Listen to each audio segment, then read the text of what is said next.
Olá, eu sou Márcia Medeiros e esse é o canal Monólogos. Nesse vídeo vou falar um pouquinho para vocês sobre a economia do período medieval, principalmente entre os anos do século X ao XIII.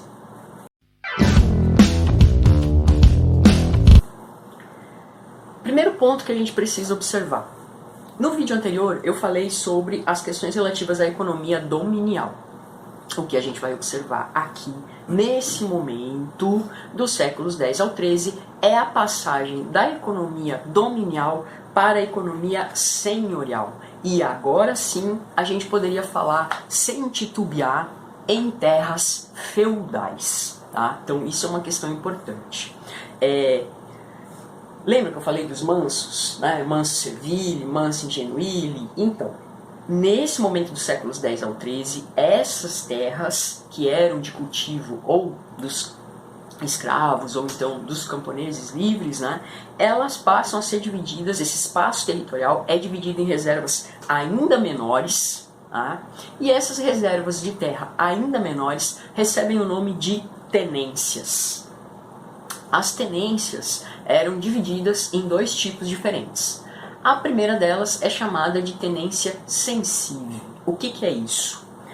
É onde o camponês é uma terra a partir da qual, né, o lucro que o camponês tirar dessa terra, ele deve para o senhor feudal uma renda fixa. Né? Pensem na ideia de censo como algo que você tem que pagar. Né? Então é uma renda fixa que o camponês deve para o senhor feudal, a partir dessa reserva chamada tenência sensível. A outra reserva é chamada de tenência champar. O que é champar? É uma tenência, é uma gleba de terra menor que um manso, de onde a renda que o camponês precisa pagar ao senhor feudal é proporcional à colheita. Tá?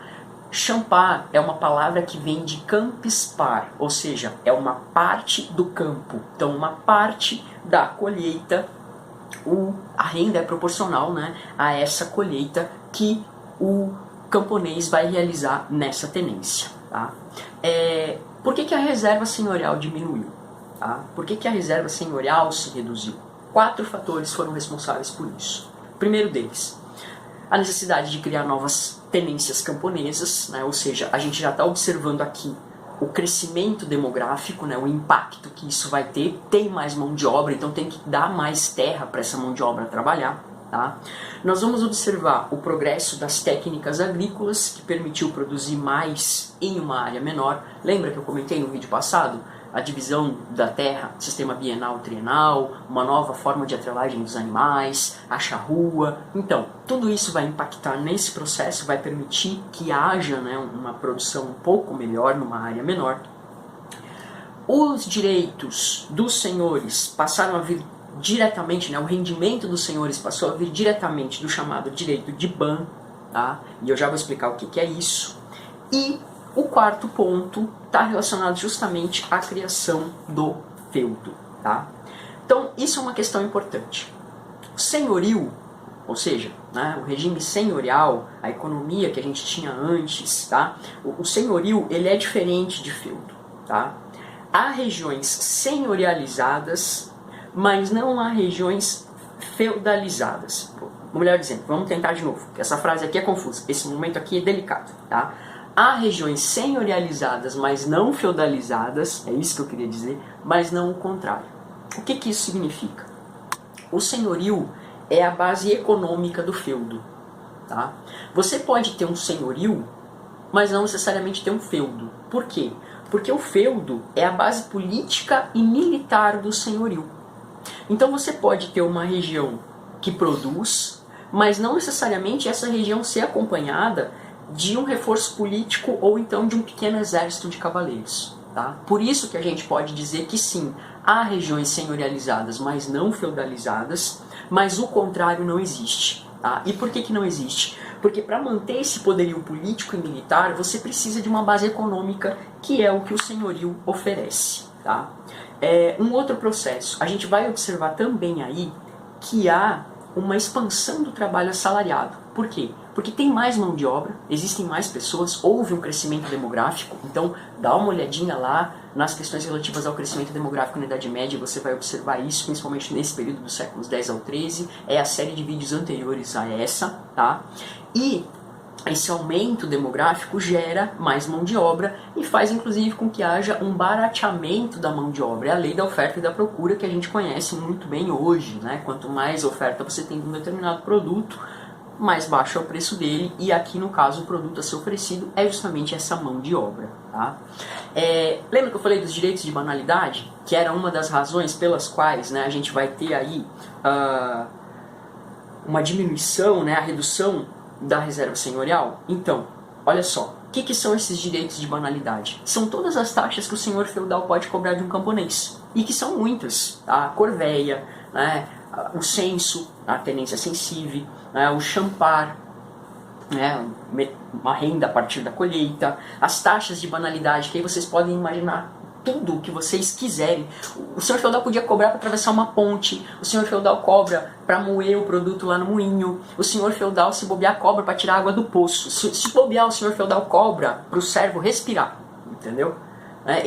Ele cobra a igreja, que é uma senhora feudal também, cobra as primícias, né? Ou seja, você tem lá uma produção de goiabada, você pega um pé de goiaba na sua casa, tá? A primeira colheita de goiaba que você fizer é da igreja, né? Isso é a primícia. Então você imagina a igreja cobrando isso de um território de produção, sei lá, do tamanho de 1/3 da França, entende? Então essas questões, elas são interessantes da gente observar. Se você quiser ter uma ideia desse processo, dá uma olhadinha num filme chamado O Nome da Rosa, que aí você vai ver o que significa essa lógica econômica que eu estou comentando aqui, tá?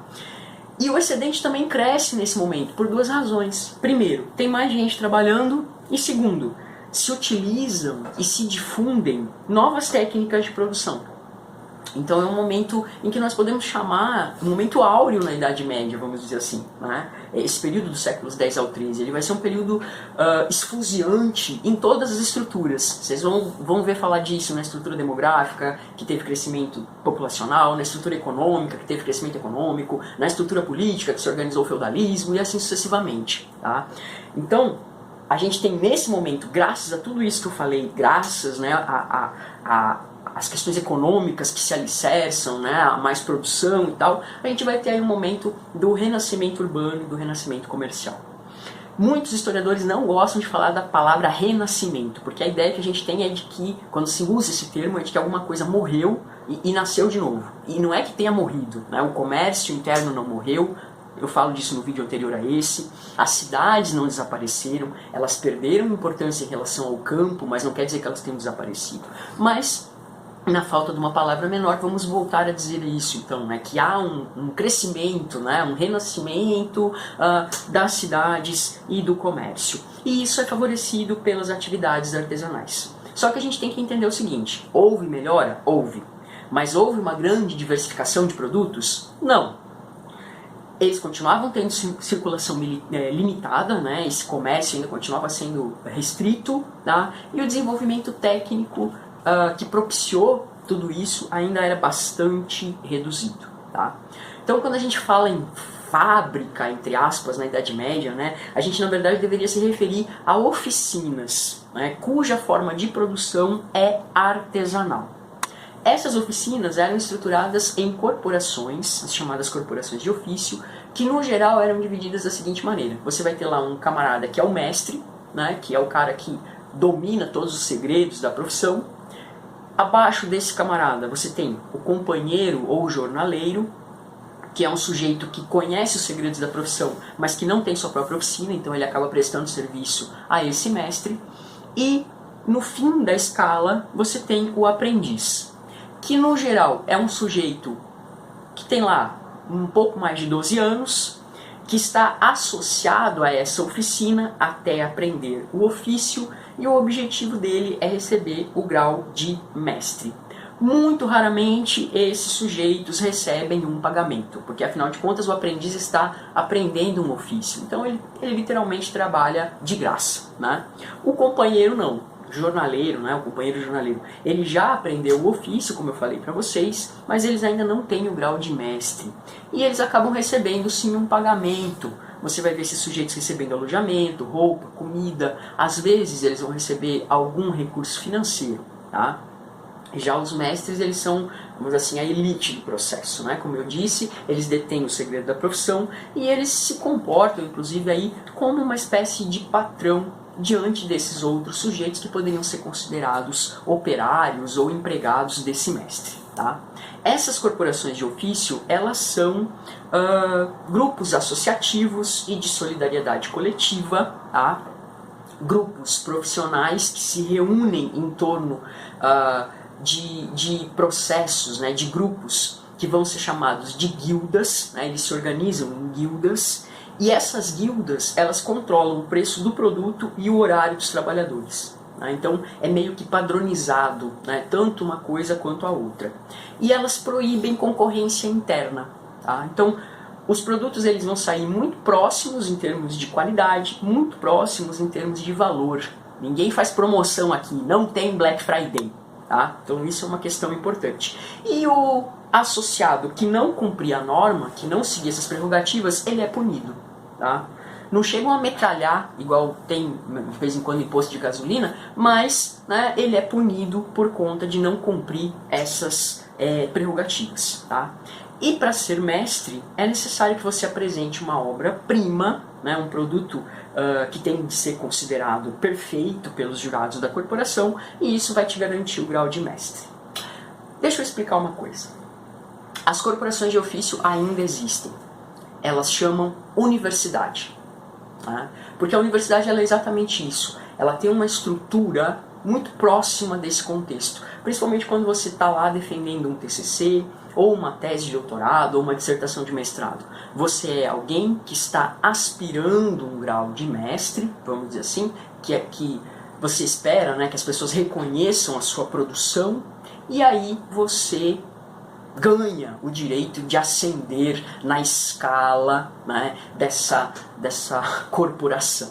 Então a universidade ela é e guarda muito essa marca, né, da medievalidade. Tá?